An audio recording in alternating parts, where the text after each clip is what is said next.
Eternity, I don't want eternal life. That's not enough for me. It's not enough. I want a husband. I want a wife. I want a bag. I want a house. I'll take that reward and I'll be poor now, suffer now, have a damaged eardrum now. I'll grind now for eternity. Let me show you why it's enough. Revelation chapter 20, verse 11. This is what Jesus gave John, the last surviving disciple on the island of Patmos. Since eternity is not enough reward for you, John said this: Then I saw a great white throne, and him who was seated on it. From his presence, earth and sky fled away, and no place was found in them. And I saw the dead. This is what's going to happen when everybody dies.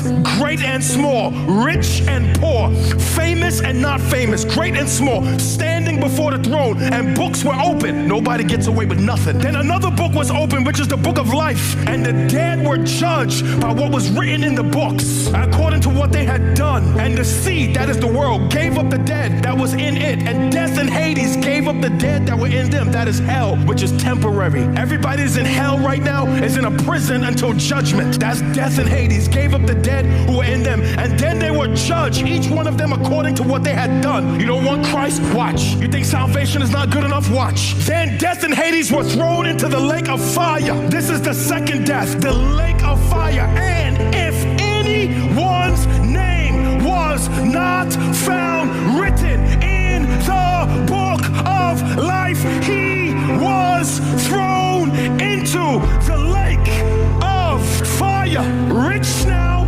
burning for eternity. Prideful now, burning for eternity. Arrogant now, burning for eternity. Salvation ain't good enough. That's not a reward to celebrate Jesus over.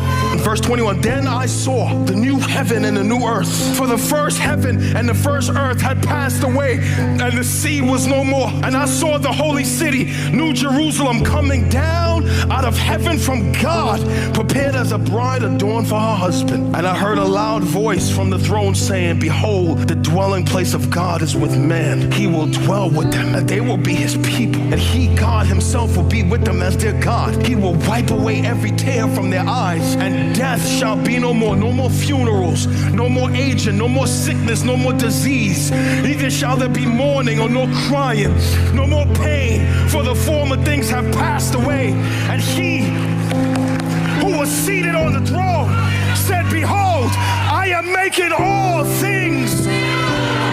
Woo! Behold, I am making all things new. Also he said, write this down, for these words are trustworthy and true. And he said to me, it is done. Woo!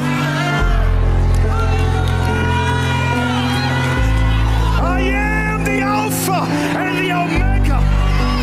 Woo! Jesus. I am the beginning and the end.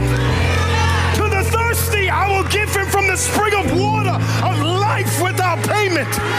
To the one who conquers, he will have a heritage, and I will be his God and her God, and he or she will be my son or my daughter. Salvation ain't good enough, but as for the cowardly, the faithless, the detestable, the murderers, the sexually immoral, the sorcerers and diviners, the horoscopes, the idolaters, the liars, they're gonna have their portion that burns in the lake of sulfur and fire, which is the second death.